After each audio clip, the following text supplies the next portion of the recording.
The Psychology of Money adalah buku pertama yang aku selesaikan kurang dari 18 hari. Kurang dari 3 minggu aku menyelesaikan buku yang totalnya 280-an halaman. Aku ndak malu baru menyelesaikan buku di umur segini. Ini adalah buku pertama dan memang baru satu ini aku menyelesaikan buku.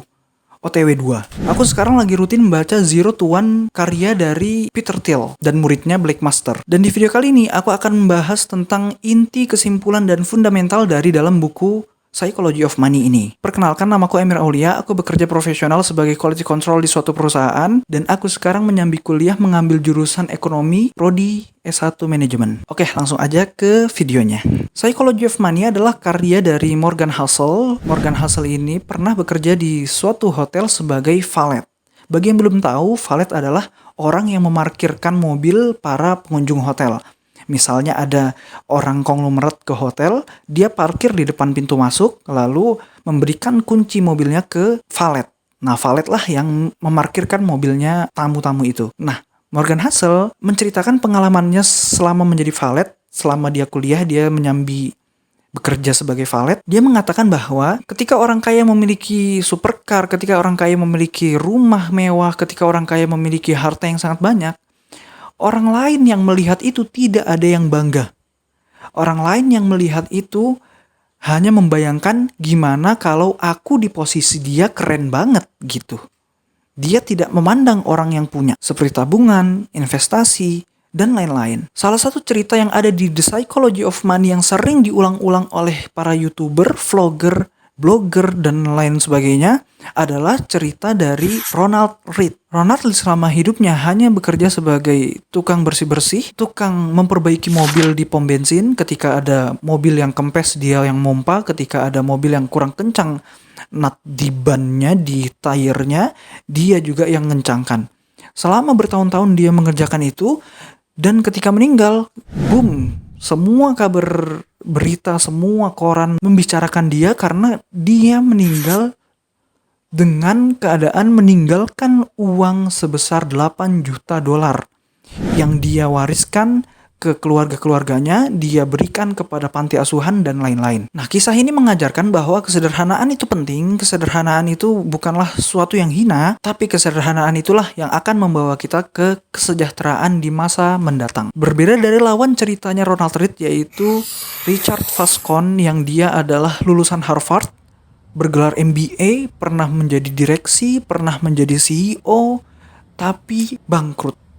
Semua kemewahan-kemewahannya disita karena tidak bisa membayar, karena dia selama masa hidupnya, selama masa jayanya, dia selalu membutuhkan validasi dari eksternal. Dia memperbesar rumahnya dengan tujuan dipuji oleh orang lain, dia mengupgrade mobilnya dengan tujuan dipuji oleh orang lain, dia memperbanyak lift di rumahnya, dia memperbanyak kamar mandi, kamar-kamar mewah di rumahnya, dan akhirnya dia tidak mampu membayar dan bangkrut. Nah, makanya di The Psychology of Money dijelaskan bahwa kekayaan itu tidak bergantung kepada kepintaranmu, melainkan kesabaran.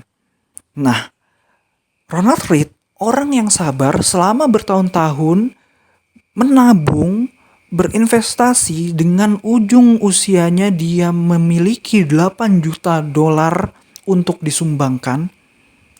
Dia tidak pintar, dia hanya sabar. Berbeda dengan si lulusan Harvard, Richard Vascon, dia bergelar MBA, dia orang pintar, dia pernah jadi CEO, dia pernah menjadi direksi, dan lain sebagainya, banyak prestasinya, tapi tidak memiliki apa-apa.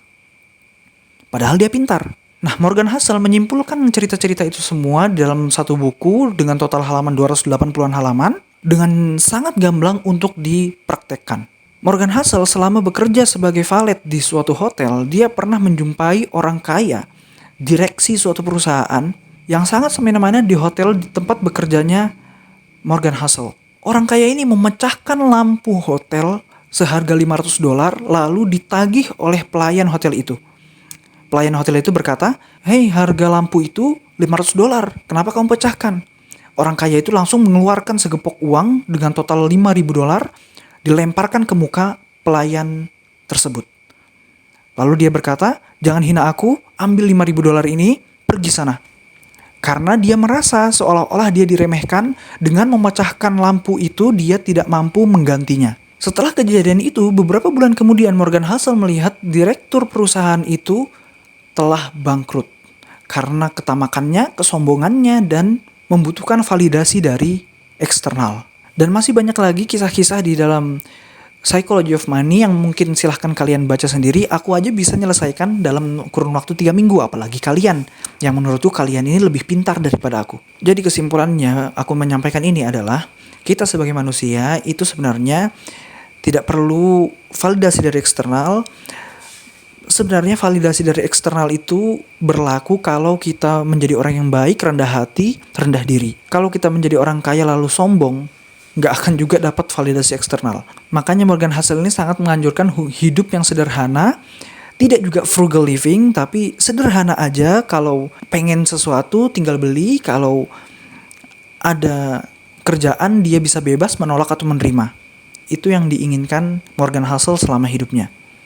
Hanya ingin kebebasan, tidak perlu kaya-kaya banget, yang penting bebas, mau ada kerjaan dia bisa terserah dia mau nerima atau nolak karena sudah merasa cukup. Jadi kesimpulannya kita sebagai manusia hidup di dunia ini yang cuma sekali, bukan untuk happy-happy, untuk berbuat baik.